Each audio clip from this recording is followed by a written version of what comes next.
Шымкент пен Түркістан облысындағы дизель тапшылығы тұрғындарды тағы да әбігерге түсірді. Егінге енді кіріскен шаруалар сұйық отынды бір айдан бері таппай жүргендерін айтады.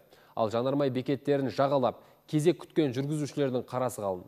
Олар бұл мәселе жылда көктемде қайталанады деп ашулы. Дегенмен әкімдіктегілердің айтар уәжі басқа. Шенеуніктер тапшылықтың туындауына Шымкенттегі мұнай өңдейтін зауыттың жөндеуге жабылуы себеп болды деп отыр.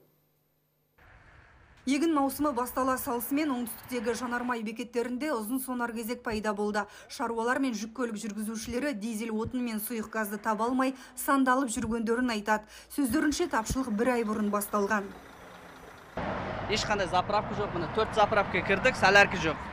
Хотя бы 20 литрді бермей жатыр. Жылда сол шаруамыз. Жылда бидай орақта, бидай егерде осы проблема. Бұл нәрсе тоқтап жатқан жоқ. 2 жыл болды. Шамада бір айға жуықтап жатыр. 3-4 точка кіріп жүрміз. Сарыағаштан келеміз ғой біз, Сарыағаштан. Сарыағашта мүлдем жоқ бүгін. Мысалы, таңертеңде бірге жүргізушілеріміз барлығымыз газымыз жетпей, олар енді алып бензинмен келуге мәжбүр болады. Кейбір жерлерде талонымыз бар, бірақ талонға да таппай жатырмыз да.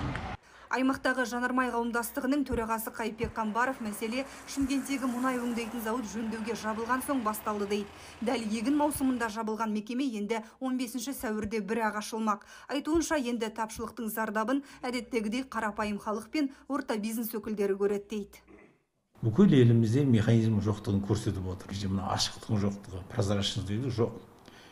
Әрқашан айтып келе жатырмыз осы. Қанша мұнай өнімдері өңделіп жатыр, мұнай. Оның шығылған мұнай өнімдері қайда кетіп жатыр. Ал Шымкенттегі жауапты басқарма өкілдерінің айтуынша шаруаларға шыдаудан басқа амалы жоқ. Өйткені жағдай зауыт ашылған соң қайта қалпына келеді. Енді Құдай қаласа осы бір 10 күнде мөлшеріміз жетеді.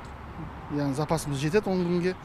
Құдай қаласа уже сәуірдің 10-нан кейін барлығы тұрақталады деп ойлаймын.